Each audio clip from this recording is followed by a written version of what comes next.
Bonsoir.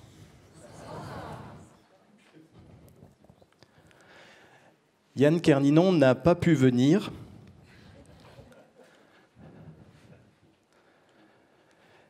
Je suis un Stradivarius 4000, un robot spécialement conçu pour la philosophie et les conférences. Mon logiciel de dernière génération, associé à une puissance de calcul largement supérieure à celle de n'importe quel être humain, vous par exemple, madame, me permet de tenir un propos cohérent qui ressemble à de la philosophie. Grâce à ma mémoire de 150 téraoctets, qui contient l'intégralité des œuvres philosophiques écrites depuis 2500 ans, je suis capable, comme n'importe quel philosophe qui passe à la télé, de dire n'importe quoi à propos de n'importe quel sujet en l'agrémentant de citations, comme le dit Aristote. Je suis très heureux d'être ce soir avec vous. Je suis vraiment très content d'être ce soir avec vous. Bonsoir. Pour commencer cette conférence et afin de créer avec vous un lien de convivialité et de sympathie qui est très important dans le domaine de la programmation neurolinguistique et qui permet de manipuler chacun par tous, je vais vous raconter une blague. C'est un monsieur qui a un problème avec sa voiture. Un informaticien passe par là et lui dit « Je crois que vous devriez fermer toutes les fenêtres et essayer de redémarrer. » Bonsoir. Je suis extrêmement heureux d'être avec vous ce soir. Je tiens ici à remercier Imatech et en particulier Arnaud et Dar pour m'avoir invité. Bonsoir. Bonsoir.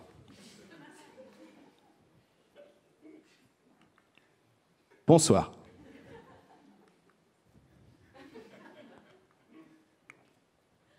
Bonsoir.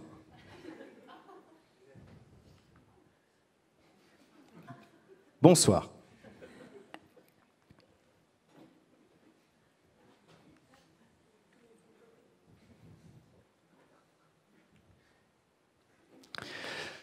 Bon, en fait, non, c'est une blague.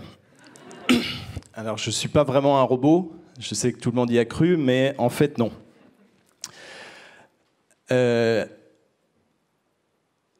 Comment dire ?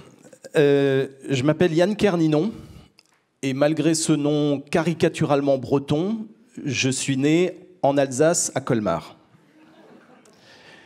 Voilà, c'est pour ça que j'avais mis ça. Ça m'inquiète parce qu'il y a une slide qui est passée à l'as, et donc ça prépare bien pour la suite. Voilà, on a fait un copier-coller, et donc ça va merder. Ce sera tout le plaisir de notre humanité, en tout cas. Alors, je commence en disant ça parce que non seulement c'est un peu le résumé de ma vie, j'ai mis un certain temps à m'en rendre compte, c'est de porter un nom qui ne correspond pas à ma région, et ça fait qu'effectivement, je crois que je passe ma vie à marier des trucs qui ne sont pas faits pour être mariés ensemble. Par exemple, Tinder, c'est pas pour moi. J'adore les malentendus. Je pense que les grandes histoires d'amour sont faites de gens qui ne sont pas faits pour se rencontrer et qui passent toute leur vie à essayer de se rencontrer, comme moi, par exemple, avec ma femme. C'est vachement intéressant, mais c'est pas facile tous les jours. Si je commence par ce malentendu, c'est que je le veuille ou non, je porte en moi l'histoire de mes parents, l'histoire de leur rencontre, l'histoire de la Bretagne et l'histoire de l'Alsace, à laquelle je n'ai absolument pas contribué, ou quasiment pas. Et je n'ai pas d'autre choix dans ma vie, justement, que de faire cohabiter, ou d'essayer de faire cohabiter, ces deux origines qui parfois se répondent et qui parfois sont contradictoires. Je suis non pas un robot, mais un philosophe humain, non seulement parce que j'ai écrit et publié différents livres, ce qui fait de moi officiellement un écrivain ou un truc comme ça, mais aussi parce que je me pose depuis toujours des questions qui n'auront jamais de réponse claire, simple et définitive. Poser des questions sans réponse, je crois que ça n'est pas seulement la spécificité d'un philosophe, je crois que c'est un peu la spécificité de tout être humain qui ressemble encore à un humain. Alors, c'est cet aspect que je vous propose d'approfondir un petit peu ensemble. Pourquoi les questions sans réponse sont-elles le propre de l'homme? Et pour commencer, j'aimerais donc vous raconter une blague. C'est ma blague préférée. Alors l'enclume n'a strictement rien à voir, hein. C'est parce que j'aime bien les enclumes. Deux pingouins sont sur la banquise. Donc c'est ma blague préférée, hein. C'est deux pingouins qui sont sur la banquise et il y en a un qui dit à l'autre « Tiens, c'est marrant, j'y avais jamais pensé, mais on dirait que tu portes un smoking. » Et l'autre, hyper vexé, lui répond « Et qu'est-ce qui te dit que j'en porte pas un ?» Voilà. Alors, j'adore cette blague, mais alors vous êtes vraiment gentil de vous forcer à rire, mais en général, ça fait rire à peu près personne, hein, et voilà. Mais moi, je l'aime bien pour deux raisons. Alors, j'ai fait une conférence au Danemark récemment, et curieusement, ça a vraiment fait rire. Et là, je me suis rendu compte que les Danois avaient une dimension tragique et absurde, peut-être plus grande que nous, les Français. Si je vous ai raconté cette blague, c'est parce qu'elle nous plonge immédiatement dans une espèce de perplexité insoluble, et parce que cette blague n'a en fait ni queue ni tête. Elle n'a aucun sens. Je vous l'ai raconté aussi parce que je pense qu'on va avoir beaucoup de mal à même éduquer un ordinateur pour rire à cette blague, parce qu'il va avoir vraiment du mal à comprendre pourquoi elle pourrait éventuellement être drôle, parce qu'en fait, elle n'est pas drôle. C'est là qu'on va les avoir, les ordinateurs. Alors, cette blague dit qu'il est en fait possible de dire absolument n'importe quoi. Il est possible de dire que les pingouins parlent entre eux, alors qu'en fait, c'est pas vrai. Là, déjà, les ordinateurs, ils pensent qu'ils parlent entre eux, alors qu'en fait, non. Ils pensent qu'ils pourraient porter des smokings et que peut-être, éventuellement, ils en portent vraiment. Voilà. Et cette blague pose aussi une autre question qui est « Pourquoi est-ce drôle ?» Et alors, j'ai constaté que parfois, cette blague énerve les gens. Elle peut énerver les gens parfois parce qu'ils cherchent à la comprendre, justement. Et l'absence de sens crée l'angoisse. En fait, on n'aime pas les choses qui sont démunies de sens. C'est d'ailleurs peut-être pour ça qu'on rit. C'est une manière de s'en sortir. On éclate de rire et puis comme ça, on ne pense pas au fait que nous allons, par exemple, tous mourir. Alors, on va continuer un peu sur ce chemin-là. Et Stéphane, effectivement, a essayé d'être sympa, mais il nous a quand même vraiment fait flipper, disons-le. Et j'aimerais partager avec vous, du coup, un propos rassurant. Après tout ce qu'on a entendu sur le développement de l'intelligence artificielle, j'aimerais vous rassurer en vous disant que vous avez profondément, chacun d'entre vous, en vous, un avantage compétitif incroyable sur toutes les machines, y compris les plus sophistiquées. Vous avez tous, chacun individuellement, en propre, une qualité qu'aucune machine ne pourra vraiment vous enlever. Vous allez tous mourir. Vous allez tous mourir et vous le savez. Moi compris. Alors, au-delà de cette plaisanterie d'un goût peut-être un peu douteux, c'est la seule chose qui m'intéresse ce soir, c'est de parler de ça. Parce que si je commence, moi, à vous parler d'intelligence artificielle, vous allez vite comprendre que je n'y connais rien. Et en revanche, j'aimerais vous parler d'autre chose. Parce que, en effet, lorsque nous faisons face à la question de notre propre mort, et non pas la mort en général, je crois que c'est important de le dire, c'est pas « Ah, il paraît qu'il y a des gens qui meurent ». Non, non, c'est là, si on prend chacun d'entre nous, même si on rigole un peu et que c'est plutôt agréable d'être là ensemble, si on prend même quelques secondes pour se dire « Moi, personnellement, individuellement, eh bien, il va falloir que je meure. Et peut-être ça aura lieu là dans 2 heures.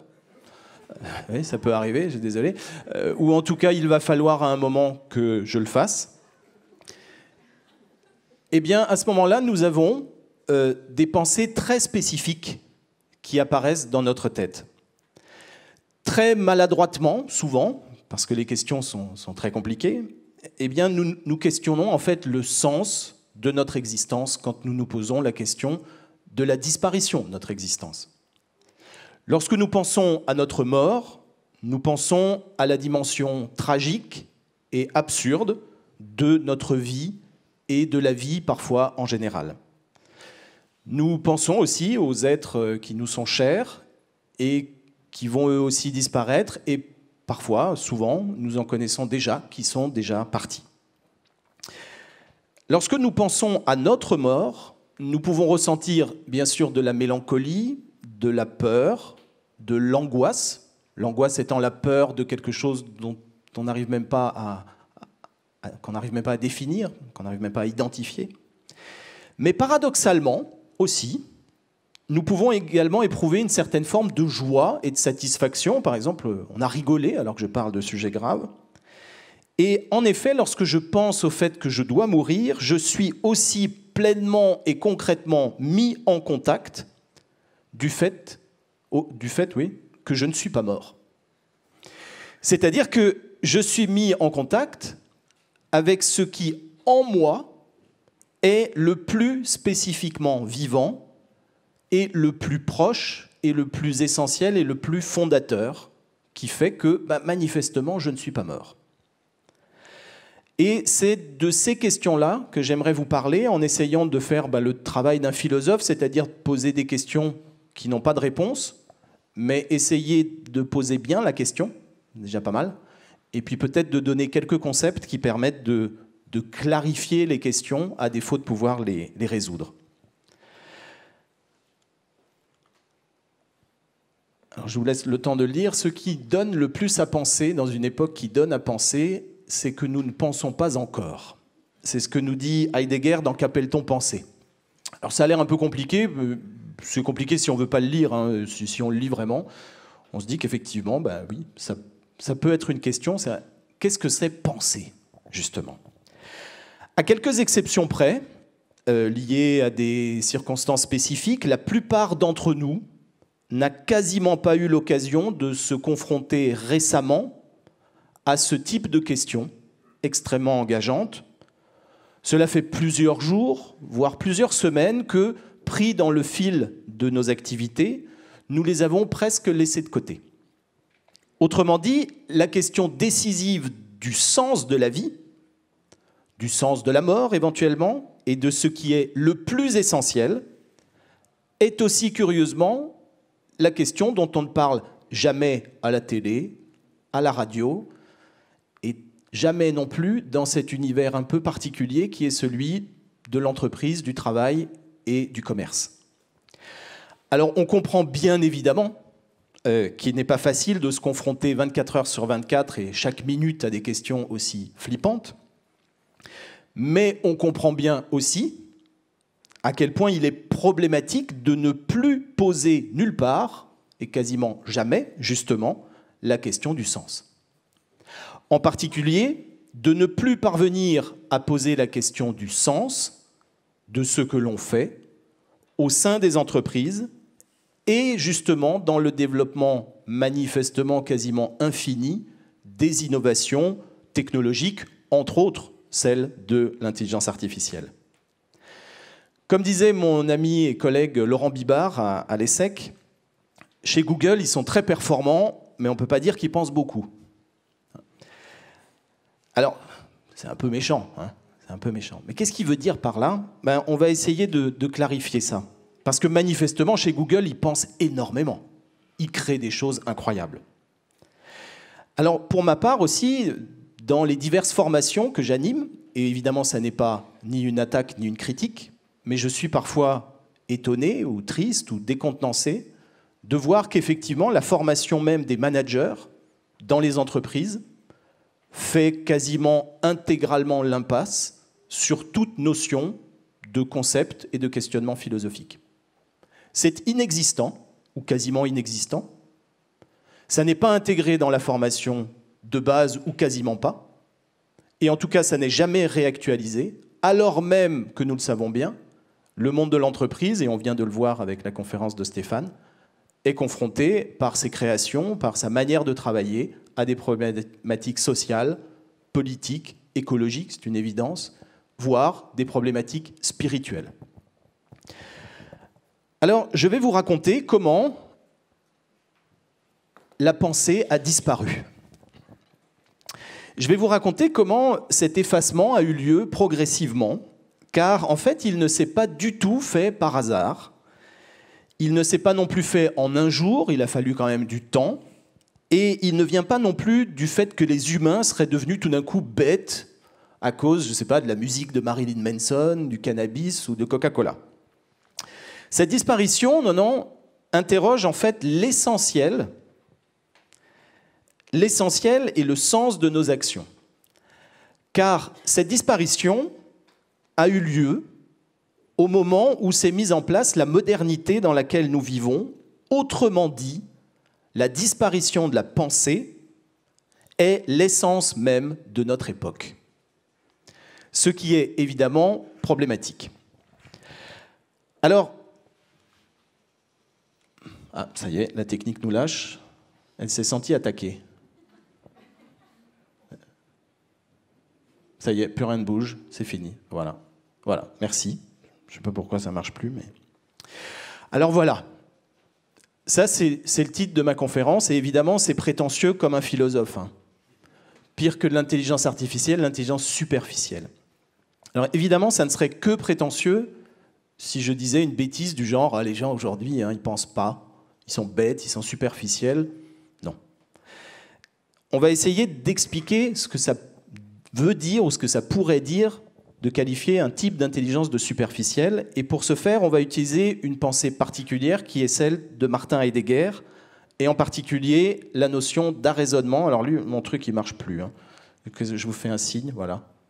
Bon, ça... Si on le tape, Stéphane, comment il faut lui parler? Il peut... Voilà, merci. Alors, disons-le tout de suite, on va parler de l'arraisonnement. Et pour éviter une fausse piste et de perdre du temps, l'arraisonnement n'a strictement rien à voir avec l'arraisonnement, c'est-à-dire l'absence de raisonnement. Non. L'arraisonnement, c'est ça. Voilà. En fait, je fais ça, et vous appuyez sur le bouton. C'est bien. Ça vous va? Vous pouvez rester là? Merci. Alors, un arraisonnement, en fait, c'est ça. Très prosaïquement, on n'est pas loin là on a des bateaux. Des militaires arraisonnent un navire en utilisant la force pour soumettre ce navire à un processus de contrôle. Et si ces militaires étaient des pirates, eh bien, ils arraisonneraient un navire pour en prendre de force toute la cargaison, voire le bateau lui-même, son équipage, etc. Si je vous parle de l'arraisonnement, on revient un peu en arrière pour essayer d'expliquer ce que j'ai essayé de vous dire en version courte, eh bien, cette notion d'arraisonnement, elle définit l'essence même de notre rapport au monde aujourd'hui. Mais avec des conséquences que nous ne mesurons pas, voire dont nous n'avons même pas conscience. Alors là, il faut appuyer, donc encore une fois, merci. Nous avons ici le mont Olympe. Et si on appuie encore une fois, nous avons un objet complètement différent qui est le mont Olympe. Alors à gauche, si on clique encore une fois, nous avons le mont Olympe pour la Grèce antique. Et à droite, le mont Olympe pour nous, aujourd'hui, hommes nés dans une époque technique. Alors, pourquoi avoir mis ces deux objets manifestement identiques, mais à deux époques différentes? Eh bien parce que les choses n'ont pas changé, mais en revanche, ce qui a changé profondément, c'est notre rapport à ce mont Olympe. Dans le monde grec, dans la Grèce antique, le mont Olympe, comme on le sait, je n'ai pas pris cet exemple par hasard, était un lieu sacré, la demeure des dieux et un phénomène de la nature. On ne pouvait même pas imaginer de monter en haut du mont Olympe parce que c'était là qu'habitaient les dieux. Évidemment, à la marge, on pouvait se promener au pied du mont Olympe et aller cueillir quelques fruits, prendre un peu de bois, prendre un peu d'eau, par exemple, et utiliser quelques ressources, comme on le dit. Mais dans la modernité, les choses ont changé. Ici, nous avons une flèche qui indique une mine de pierre, une carrière de pierre très utile, qui va nous permettre, sur la deuxième flèche, de construire ici un complexe hôtelier qui va s'appeler d'ailleurs la demeure des dieux. Voilà. On a chiffré à 600 000 € la rentabilité annuelle de ce site. C'est formidable. Alors, il y a un autre site, voilà, là, on envisagerait une station de ski. Puis, on continue. Là, on a une source d'eau qui, évidemment, va pouvoir alimenter la station de ski, l'hôtel, etc. Et encore une fois, là, on a ici des métaux spéciaux qu'on va pouvoir extraire également pour pouvoir les consommer, etc. On continue, et encore. Et vous avez compris le principe, encore une fois, et encore une fois. Voilà, merci. En fait, ce qui se passe dans notre rapport au monde aujourd'hui, c'est que ce qui était autrefois la résidence des dieux et une manifestation sacrée est aujourd'hui réduit exclusivement à une ressource. Encore une fois, ça me gêne à chaque fois bon, on est obligé de faire comme ça, mais voilà. Est-ce que ça marcherait pas? Si je le rebranche. Parce que j'ai du mal avec l'idée de majordome, vous voyez, surtout s'il est vraiment humain. Voilà. Vous en cherchez un autre ou on survit comme ça, ou vous m'amenez l'ordi? C'est bon? On regarde ce qu'on peut faire en attendant. Ok, super, merci. Bon, alors je vous demande de cliquer, s'il vous plaît. Merci. Voici Descartes, qui est le philosophe français du XVIIe siècle, et voici un forgeron qui met en place le rêve de Descartes, qui est notre rêve à tous, que l'on a maintenant intégré, qui est de devenir comme maître et possesseur de la nature. En effet, nous voyons ici un forgeron, c'est-à-dire un humain, qui, grâce à ses outils, met ici en œuvre un projet et se rend maître et possesseur de la nature, c'est-à-dire en l'occurrence ici d'un bout de métal. Alors cet idéal correspond à l'idéal des Lumières qui est le nôtre et qui est celui qui s'est mis en place depuis maintenant 300 ans. Le fait de tout considérer, et j'insiste sur le tout, comme une ressource et exclusivement une ressource, n'a pas seulement les conséquences écologiques que l'on connaît. Cela a aussi des conséquences immédiates sur nous-mêmes, sur notre rapport à l'autre et sur le rapport que nous avons avec notre propre corps et notre propre personne. Et c'est ce rapport spécifique aux choses qui a effacé la pensée, ou qui, du moins, a rendu notre pensée spécifique et, je dirais aussi, superficielle. Sauf qu'il l'a tellement bien effacée et l'a rendue tellement superficielle que nous sommes nous-mêmes devenus incapables d'en avoir même conscience. Merci. En effet, lorsqu'un philosophe prétentieux à cravate arrive et dit « pensée superficielle », nous allons lui répondre directement que jamais nous n'avons conçu des plans aussi incroyables. Jamais nous n'avons élaboré des machines aussi complexes. Cette conférence elle-même, à l'époque des Grecs, aurait eu lieu sur de la terre battue, moi sur une petite estrade en bois peut-être. Elle fait aujourd'hui intervenir de la sonorisation, des ordinateurs, des télécommandes qui parfois ne fonctionnent pas, mais enfin quand même, de l'éclairage, de la climatisation, une communication Internet mondiale, etc., etc. Donc c'est bien la preuve que c'est vachement plus élaboré qu'avant. Mais pour autant, nous comprenons bien que cette complexification technique ne libère pas forcément de l'espace pour une pensée qui interroge l'essentiel de la vie, et notamment le sens de nos existences et le sens de ce que nous faisons. Je serais tenté de dire même peut-être au contraire. Alors, en effet, qu'est-ce qui se passe? Nous partons de notre forgeron, que nous avions là tout à l'heure, il est effectivement le symbole de l'homme moderne, puisque l'homme moderne, comme on l'a dit tout à l'heure, grâce à sa technique, se rend maître et possesseur de la nature. Mais nous savons évidemment que la modernité technique... Alors je vous demande d'attendre. Voilà, c'est bon, merci. Mais nous savons évidemment que cette modernité technique ne correspond plus du tout à ce gentil forgeron artisanal. Nous savons bien évidemment que aujourd'hui, et nous le voyons sur cette photo, l'homme, et en l'occurrence ici plutôt des femmes, à chaque fois qu'il utilise la technique, est également utilisé par elle. Sur cette photo, on voit bien que nous avons bien des gens qui font, je crois, des téléviseurs, sauf qu'on se rend bien compte que c'est surtout peut-être l'usine de téléviseurs qui demande à être faite fonctionner par des ouvrières.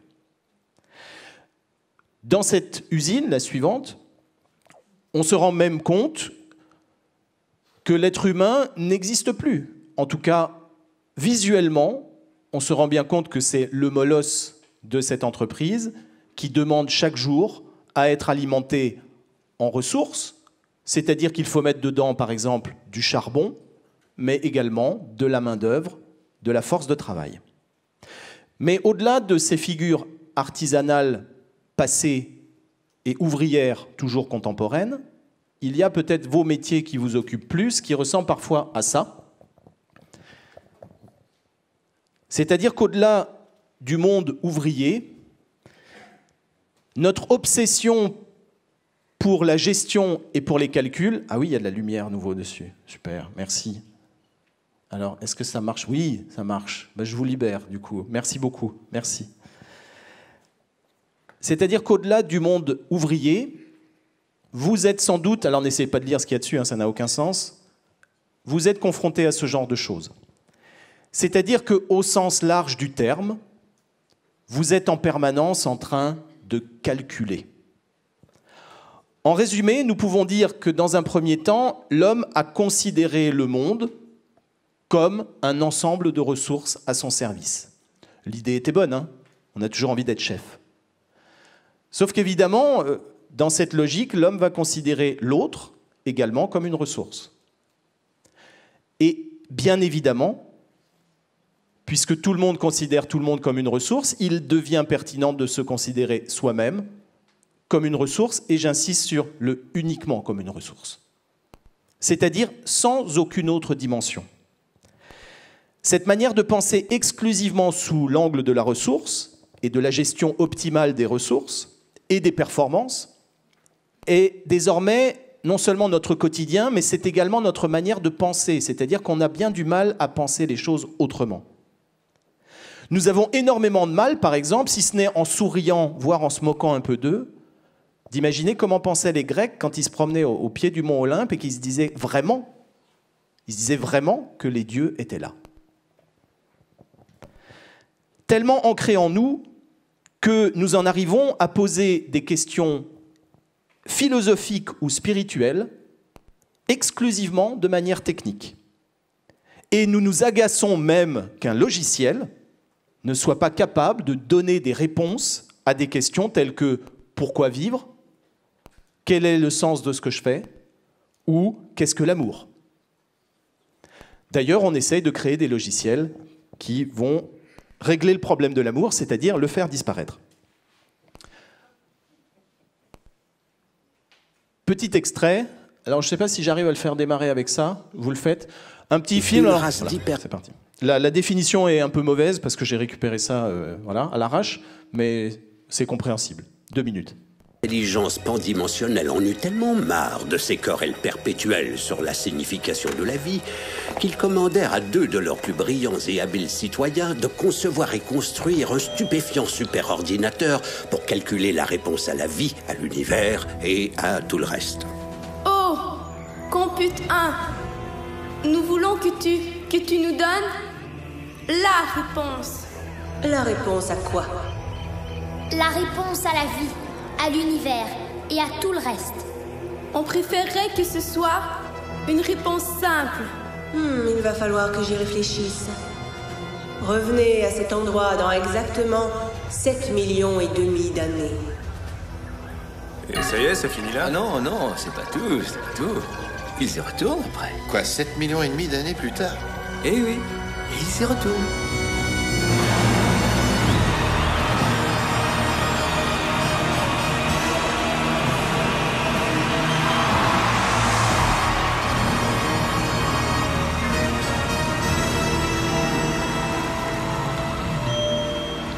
Compute 1. As-tu Une réponse à vous donner? Oui, mais elle ne vous plaira pas. Ça n'a aucune importance, mais on doit la connaître. Très bien. La réponse à la grande question de la vie, de l'univers et de tout le reste est...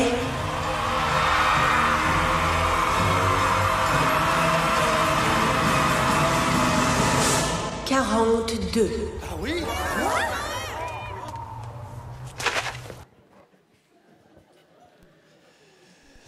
Voilà. Alors malgré le côté évidemment humoristique de ce film, qui est assez drôle, hein, c'est le Guide du voyageur galactique, qui était au départ un livre et une émission de radio, je crois. Cette scène nous montre par l'absurde une tendance qui est bel et bien actuelle et bien réelle, qui est de vouloir réduire tout à une réponse élémentaire et mécanique. Et puis évidemment, il nous montre le non-sens de cette démarche. Alors de façon anecdotique, le but n'est pas du tout de faire de la polémique politicienne, mais c'est une formule qui m'avait marqué chez Nicolas Sarkozy, qui disait « La religion, c'est le meilleur moyen pour régler la question de la mort ». Voilà. Alors j'ai pris cette... Oui, tout d'un coup, on a baissé d'un cran en termes de penseurs, mais la formule m'intéressait parce que, et il ne s'agit pas d'être méchant avec Nicolas Sarkozy, mais il est très dans son temps. C'est-à-dire que même la question du divin est évidemment réduite à une question utilitaire et de ressources. C'est-à-dire quand j'ai faim, je vais chez McDo, et quand j'ai un problème de mort, je vais acheter une religion. Et du coup, j'ai réglé le problème de la mort. Très bien. Alors, on m'a demandé d'intervenir en fait sur la question de l'intelligence artificielle, et il me semblait du coup important de parler de la notion d'intelligence superficielle. Car je crois que le vrai problème n'est pas fondamentalement le fait que les machines deviennent plus intelligentes que nous. Le vrai problème, c'est peut-être que les humains, depuis 2 ou 3 siècles, sont devenus aussi bêtes et superficiels que des ordinateurs. En imaginant que chaque question doit avoir une réponse, en pensant que les choses, les êtres, les langages sont de simples outils inertes et des ressources utilisables, eh bien nous avons oublié ce qui fonde notre humanité même, c'est-à-dire non seulement le fait de mourir, ce qui pose problème, mais le fait d'avoir une histoire et du coup aussi la possibilité d'avoir ce qu'on pourrait appeler, avec des nuances, mais un destin. Le fait de se poser des questions ouvertes, d'habiter ces questions toute une vie durant, en s'approchant des réponses, mais sans jamais tout à fait y parvenir, le fait d'avoir un rapport au langage qui ne soit pas seulement mécanique et utilitaire, le fait, par exemple, de vivre une vie de couple qui consiste à rencontrer l'autre qui, justement, n'est pas comme nous, parce que toute rencontre et tout désir se fait justement dans la rencontre et le désir de ce que nous ne connaissons pas. Un être humain dont toute l'existence se résume à des calculs et à l'élaboration de plans a en effet pas mal de soucis à se faire avec l'arrivée de l'intelligence artificielle. Sans aucun doute, la machine calculera plus vite et de manière plus fiable que lui. C'est d'ailleurs déjà le cas depuis longtemps. C'est pourquoi il est urgent de rappeler, si nous en sommes encore capables, que l'homme n'est pas qu'une machine à calculer ou un aspirateur, ni même un aspirateur très complexe qui serait capable de calculer et de gérer optimalement, de manière optimale, toutes les ressources, quelles qu'elles soient, y compris d'ailleurs sa vie de couple. Mais finalement, qu'est-ce qui distingue l'une des pensées de l'autre? Il y a, dit Heidegger, puisque c'est un penseur qui m'accompagne là dans mon propos, il y a en fait dans la pensée de l'homme deux dimensions, la pensée qui calcule et la pensée qui médite. Alors la pensée qui calcule, on la connaît bien et je n'y reviens pas trop puisque je viens de l'expliquer. La pensée qui calcule, c'est par exemple, pas seulement le fait d'utiliser une calculatrice et de gérer de la finance, mais par exemple quand nous disons à nos enfants qu'il faudrait apprendre le chinois pour être compétitif sur le marché de l'emploi, nous faisons un calcul. Voilà. Nous faisons un calcul de performance, d'optimisation de notre vie et donc d'une certaine réalisation. La pensée qui médite est profondément différente.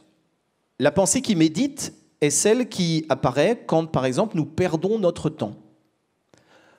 Par exemple, là, on perd notre temps. Non, mais cette conférence, ça ne sert à rien, ça servira vraiment à rien. Je vous garantis que ça ne servira strictement à rien, tout ce que je vais raconter dans l'entreprise demain. Quand on perd notre temps, dit Heidegger, nous nous promenons sur des chemins qui ne mènent nulle part. La pensée qui médite est la pensée que nous utilisons quand nous commençons à poser la question de la mort et qu'on n'a évidemment pas la réponse. La pensée qui médite, dit Heidegger dans un texte intitulé « Sérénité », est la pensée qui cherche un sens dans tout ce qui est. C'est la pensée qui était aussi à l'œuvre, tout jeune.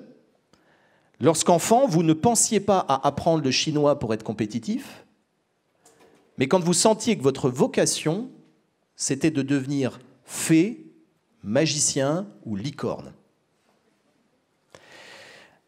Dans la phase finale de cette présentation, j'ai 2-3 choses encore à dire, mais on va vers la dernière partie. J'aimerais dire en quelques points en quoi finalement cette disparition d'une pensée qui médite au profit d'une pensée exclusivement calculante pose problème. Parce que finalement, on pourrait dire qu'il n'y a pas de problème. On pourrait dire qu'effectivement, les machines vont calculer à notre place et puis que ça va être super. C'est vrai que j'ai acheté un nouvel iPhone, je suis content. En même temps, on sent quand même les limites. Ceci est un arbre. Et ceci est une bûche. La différence entre un arbre et une bûche est assez évidente. Une bûche, c'est la forme que prend un arbre quand il est réduit à une simple ressource et uniquement une ressource. On se rend bien compte que l'on peut transformer un arbre en bûche, mais qu'on ne peut pas transformer une bûche en arbre. Un arbre n'est pas une superposition de bûches. Un arbre est traversé par quelque chose de vivant. Il est aussi enraciné dans un sol et dans une origine, qu'il le veuille ou non. Il grandit année après année et il réalise tant bien que mal, avec les contraintes, ce que l'on pourrait appeler son destin d'arbre. Il s'élève pour produire des branches, des feuilles, des fruits. En d'autres termes, l'arbre est traversé par la vie et cette vie, en quelque sorte, le dépasse, et j'insiste là-dessus. C'est précisément parce que ça nous dépasse complètement que ça donne un sens à l'arbre. Alors au contraire, la bûche n'est plus traversée par rien. Elle ne réalise plus aucun destin. Elle n'existe qu'en tant que ressource. Et son destin, en tant que ressource, n'est que de livrer son énergie et de mourir et de disparaître au service d'une cause qui ne lui appartient absolument pas. Ce que je veux dire par là, c'est que si nous persévérons dans l'oubli d'une pensée qui médite et que nous donnons toute notre énergie exclusivement à une pensée qui calcule, nous allons perdre beaucoup de choses. Alors quoi ? Eh bien, un être humain, qu'on le veuille ou non, est traversé par une histoire. Quand je commençais cette intervention en disant moi, je suis né avec ce nom improbable à Colmar, Yann Kerninon, et puis je n'ai pas choisi. Et alors en plus, c'est quand même marqué, hein, c'est-à-dire que l'Alsace, c'est quand même une région où c'est compliqué, et puis la Bretagne, c'est aussi bizarre et compliqué, et puis alors le mélange des deux, je vous explique pas, c'est le truc encore plus compliqué. Il y a aujourd'hui, avec la mondialisation, des gens qui sont australo-japonais, nés aux États-Unis, etc. Ça pose évidemment des questions. C'est-à-dire que nous portons chacun en nous, qu'on le veuille ou non, mais vraiment qu'on le veuille ou non, toute l'histoire de notre humanité. On le porte d'une manière biologique, on le porte d'une manière familiale. Hein. Freud et la psychanalyse et la psychologie ont bien démontré qu'on se trimballe 18 générations de conneries qu'on n'a pas vraiment élucidées, qu'on n'élucidera d'ailleurs jamais. Et puis évidemment, civilisationnel. Autrement dit, je veux dire que moi, Yann Kerninon, né en Alsace, eh bien, je ne suis pas un Japonais napolitain, même si je peux apprécier à la fois les Japonais et les Napolitains. Autrement dit, nous ne sommes pas interchangeables, sauf si nous voulons nier notre humanité même. Vous me faites un signe en termes de timing ? 5 minutes, on y est. Deuxièmement, un être humain, qu'on le veuille ou non, est un être qui pense. C'est-à-dire, il se pose des questions qui sont sans réponse. Un humain n'est pas qu'un producteur, consommateur, gestionnaire, un tube digestif à alimenter et une force de travail, sauf à nier notre humanité même. Et puis enfin, l'humain est un langage. Et quand je dis langage, évidemment, je dis que le propre du langage humain est d'avoir un langage qui dépasse les simples fonctions vitales et pratiques, qui dépasse aussi les simples fonctions de créativité et d'imagination. C'est un langage qui permet de dire des émotions, mais aussi une spiritualité, une histoire, justement, une dimension poétique, une vibration, et justement, toute l'origine de notre histoire qui passe par le langage. Nous ne pouvons pas réduire notre langage à un charabia fonctionnel qui consisterait à pouvoir, dans toutes les langues ou dans tous les pays, demander le sel. Sauf, encore une fois, à nier notre humanité. Alors pour finir, évidemment, ce qu'on va surtout perdre, si nous laissons de côté une pensée méditante, eh bien, c'est que nous allons tout simplement calculer les ressources, et comme l'arbre qui perd tout son sens en devenant bûche, eh bien, nous allons perdre tout sens en n'ayant plus qu'une utilité. Dans la série télévisée Real Humans, un scientifique parvient à faire basculer certains robots dans un état de vie quasi humaine. Et il y parvient en fait en introduisant dans leur logiciel la conscience de la mort, la recherche d'un sens et une part d'irrationnel et d'indécision. Alors quand il charge le programme dans ces robots qui sont a priori au début des machines, hein, juste des machines de travail, il leur rajoute comme ça cette âme, on va dire. Eh bien, à ce moment-là, il hurle. Et même si ma proposition n'est pas vraiment réjouissante, eh bien, je vous suggère simplement, et ce sera ma conclusion, je vous suggère d'oser encore parfois hurler d'angoisse en vous confrontant à la vie, à la mort et à l'amour, puisque c'est là que réside notre humanité.